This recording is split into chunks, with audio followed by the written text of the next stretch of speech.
আকাশে নিজেদের নিরাপত্তা ও নজরদারি ব্যবস্থা আরও জোরদার করতে রাশিয়া একটি বিশেষ মিলিটারি স্যাটেলাইট বা সামরিক উপগ্রহ উৎক্ষেপণ করেছে। রাশিয়ার প্রতিরক্ষা মন্ত্রণালয় জানিয়েছে তাদের এই মিশনটি সম্পূর্ণ সফল হয়েছে। এই স্যাটেলাইটটি মহাকাশে নিয়ে গেছে রাশিয়ার নিজস্ব প্রযুক্তিতে তৈরি অ্যাঙ্গারা 1.2 নামের একটি ছোট কিন্তু শক্তিশালী রকেট। এটি উৎক্ষেপণ করা হয়েছে রাশিয়ার প্লেসেড টস্ক কসমোড্রোম থেকে। এটি রাশিয়ার সামরিক মহাকাশ অভিযানের জন্য অত্যন্ত গুরুত্বপূর্ণ একটি ঘাঁটি। এই স্যাটেলাইটটি ঠিক কি কাজ করবে তা পুরোপুরি প্রকাশ হয়নি, তবে এটি দেশটির প্রতিরক্ষা মন্ত্রণালয়ের বিশেষ কাজে ব্যবহৃত হবে। সহজ কথায় এটি মহাকাশ থেকে দেশের নিরাপত্তা নিশ্চিত করতে সাহায্য করবে।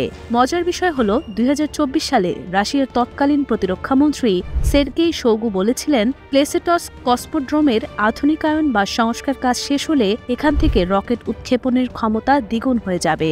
আজকের এই সফল উৎক্ষেপণ প্রমাণ করে রাশিয়া তাদের সেই মহাকাশ সক্ষমতা বাড়ানোর লক্ষ্যেই এগিয়ে যাচ্ছে। এই স্যাটেলাইটটি মহাকাশে নিয়ে গেছে রাশিয়ার নিজস্ব প্রযুক্তিতে তৈরি অ্যাঙ্গারা 1.2 নামের একটি ছোট কিন্তু শক্তিশালী রকেট।